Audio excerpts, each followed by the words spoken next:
இந்திரியத்தெல்லாம் அடக்கி ஆகாரத்தை தியாகம் பண்ணி ஜலமாத்திரமான ஆகாரம் அப்படி பண்ணிட்டு இருந்தாலும்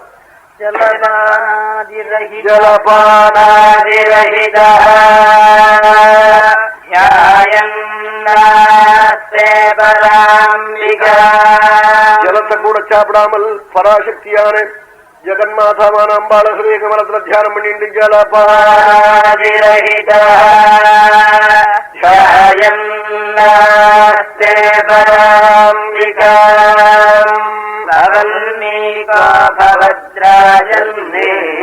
லதாபிப் பரிவேஷ்டிதா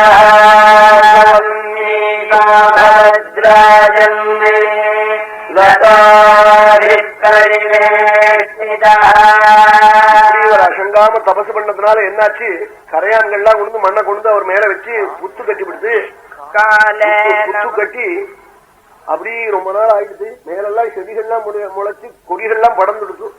அப்படி தபசு முடியுமா? ஒரு 2 மணி கைய கால கட்டின்னு உட்கார முடியல. கதையில எத்தனை மாத்தி போட்டுக்க வேண்டியிருக்கு, எத்தனை பேர் தூணை பிடிக்கிறான் சாயத்துக்கு. சின்ன பையனெல்லாம் கழவர்லாம் நல்லா உட்கார்றார். சின்ன பையனுக்கு சாந்திக்க வேண்டியிருக்கு. இந்த வீணா தண்டமே கட்டு போயிடுச்சு குழந்தைகளுக்கு. நிமிந்து உட்கார்ந்துட்டே வழக்கம் இல்லை. அப்படி உட்காரணும். உட்கார்ந்துட்டு இந்த முதுகுல இருக்கிற வீணா தண்டம் சரியா இருந்தா தான் அவன் ஆம்பிள்ளே அவன் காரியங்கள் செய்ய முடியும். அதனாலதான் எங்க பார்த்தாலும் தலை கழுத்து இடுப்பு இந்த 3ம் ருஜுவா இருக்கணுங்கிறார்.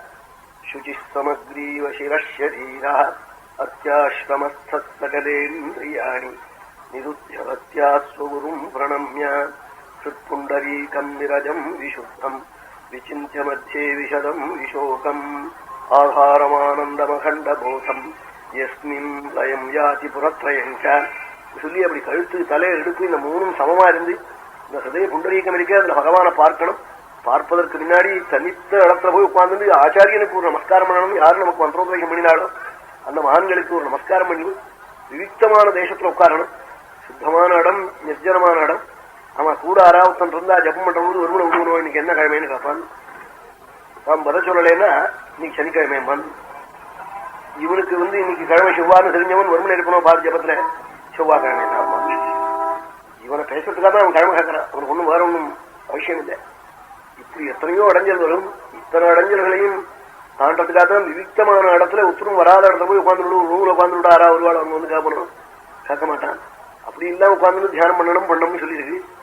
அப்படி 1 மணி 2 மணி 1/2 மணி தியானம் பண்ண முடியாத நிலையில எத்தனையோ கோடி ஜீவன்கள் இருக்காரு. இப்போ அப்படி இருக்கிற போது இந்த மகர்ஷி செவனர் எத்தனையோ வருஷ காலமா ஆகாரம் இல்லாம தபசு பண்ணி உடம்பு முழுக்க புத்து கட்டி அதுல செடிகள் முளைச்சு கொடிகள்லாம் முளைச்சு மேல பறந்து போச்சான்.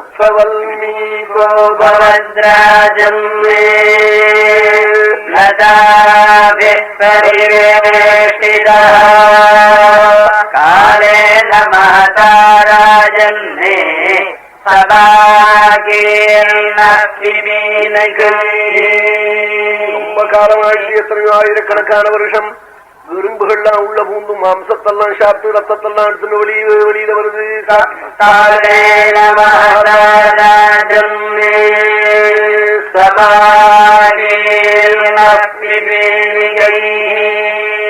கதாச்சித் மஹீபால காமினீரண சம்ருதா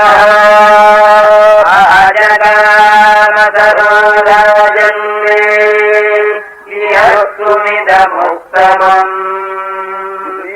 ரொம்ப நாள் கழிச்சு மகாராஜா அந்த சரஸ்ல போய் ஸ்திரீகளோட கூட போய் இதெல்லாம் கோடை காலம். அங்க கோடையே தெரியாதான். அந்த தீர்த்தம் பெரிய குளம் இருக்கே சரஸ். அதுல பல ஸ்திரீகள் அங்க அழிச்சுட்டு ஸ்நானத்துக்காக போனானாம். நல்ல வெய்ய வேளையில அங்க போனானாம்.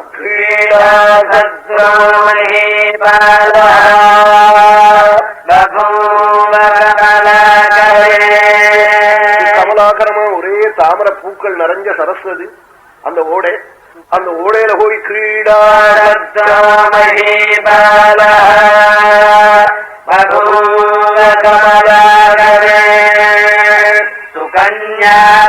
சுகன்யாவனமாசாத்ய விஜாரசகீவ்ருதா மனாஞ்சிரிச்சின்வாந்தி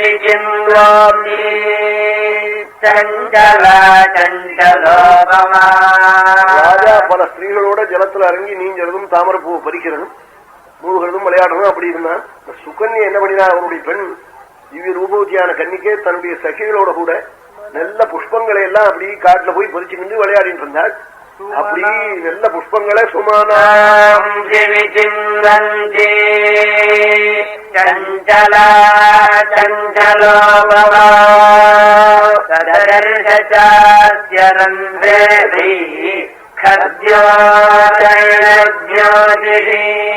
அப்படி புஷ்பங்கள் பறிச்சுட்டு இருக்கிறவோ ஒரு பெரிய புத்து வளர்ந்திருக்கிறத பார்த்தாள். அதுக்குள்ள 2 துவாரம் தெரிஞ்சது. 2 துவாரத்துல ஒரு ஜோதிஷு தெரிஞ்சது. அது பார்த்தா அப்படி மின்னுமணி பூச்சி மாதிரி பளபளன்னு மின்னித்தது. என்னமோ மின்றுதேன்னு நல்ல நீள முள்ளா எடுத்தாள். 2 முள்ள எடுத்து அந்த 2 ஜோதிஸ்ரீயும் போய் குத்த போனாள். உடனே உள்ளேருந்து ஒரு சப்தம் உண்டாச்சு. அம்மா திவ்ய ரூபவதியான ஹே கன்னிக்கே, நீ இங்க கிட்ட வரப்படாது, நீ வெட்டி போகணும்னு பாம்பு பித்துல இருந்து சப்தம் வந்தது. சப்தம் வந்ததையும் இவர் கவனிக்காமல் அநாதரவு பண்ணி விட்டது.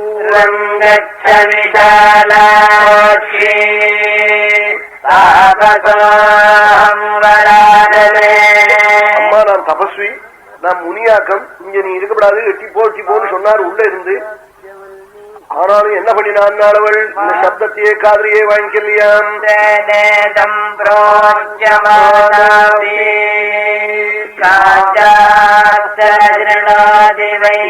அவள் சொல்லியும் காதலியாம். தேனேதம்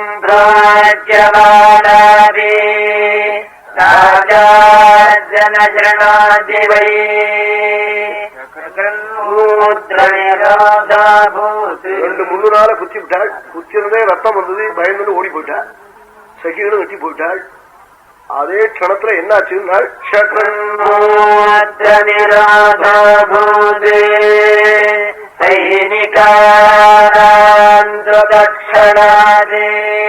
அங்க இருந்த சைன்யங்கள், ராஜா, வந்த குதிரை, யானை, ஒட்டகை, இந்த சுகன்யே எல்லாருக்கும் 1க்கு 2க்கு போகாம வயிறொப்பி போச்சு.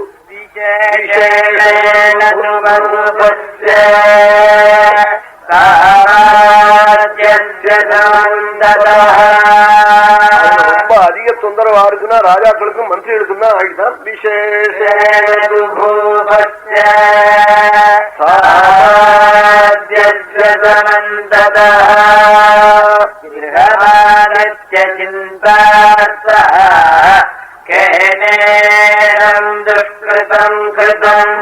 ராஜாவுக்கு 1க்கு 2க்கு போக முடியாம எல்லாருக்கும் அப்படி ஆனது. வைத்தியாலாம் வந்து பார்த்தால் அவளுக்கெல்லாம் அப்படி ஆயிடுச்சு. டாக்டருக்கும் வயிறொப்பி போச்சு. அப்புறம் என்ன பண்றது? எல்லாருமா வந்தாள். ராஜா உடனே நகரத்துக்கு வந்தான். அரமனையில வந்து ரொம்ப கவலைப்பட்டு, இது செவனாசிரமம், மகர்ஷி அந்த காட்டுல இருக்காருன்னு பெரியவாள்லாம் சொல்லி கேட்டிருக்கேன். பெரியவாளிடத்துல போய் ஏதாவது அபச்சாரம் பண்ணியிருந்தா தான் இது மாதிரி வந்திருக்கும். யார் என்ன பண்ணினேன்னு அப்படி விசாரிச்சானாம்.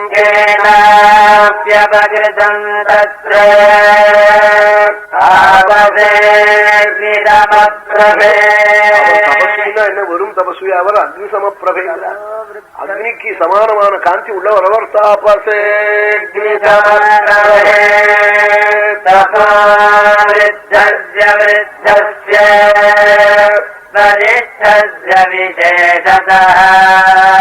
வயது முதிர்ந்தவர், அதுக்கே ஒரு பெருமை கொடுக்கணும். வயசானவாளுக்கு தனியான ஒரு மதிப்பு கொடுக்கணும். தபஸ்னால வேற விருத்தர் தபோ ஒரு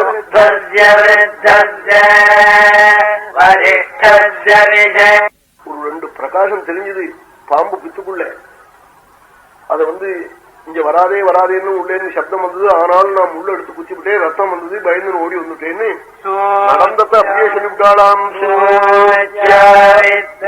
மகாராஜ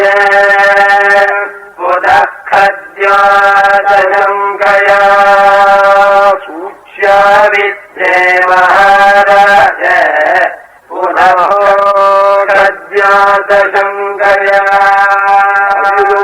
பூச்சின்னு நினைச்சுண்டு ஊசினால குத்திவிட்டேங்கிறாள். நல்ல கூர்மையான ஊசியால குத்திவிட்டேன். உடனே உள்ள சப்தம் வந்தது.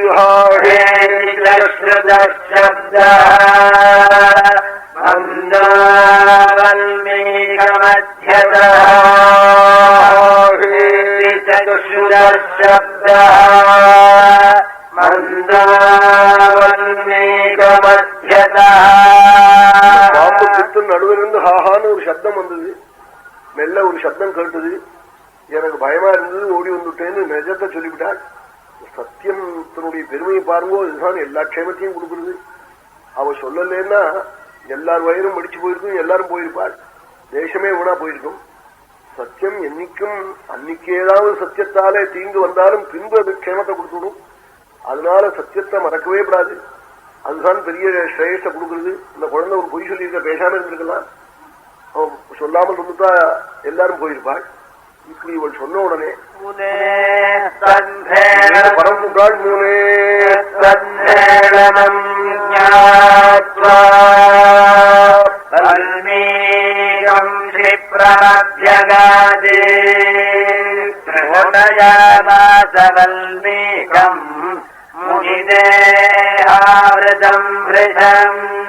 ராஜா மந்திரிகளோட ஆட்களோட பரம்பு போய் அந்த பாம்பு பித்த பார்த்தாள்.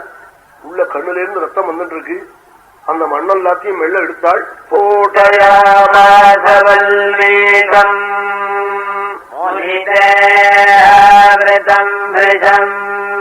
பிரணம்ய தண்டவத் பூமௌ ராஜாதம் பார்கவம் பிரதி பிரணம்ய தண்டவத் பூமௌ. ராஜா காலில் போய் விழுந்துட்டான். காலில் விழுந்து என்ன காப்பாற்றணும், அனுகிரகம் பண்ணணும், ஆபத்து வந்துட்டு குழந்தை தெரியாம பண்ணிவிட்டாள் பெண், எல்லாருடைய வயிறும் ஒப்பி போச்சு, ஒண்ணுக்கு ரெண்டுக்கு போகலன்னு கதறினான்.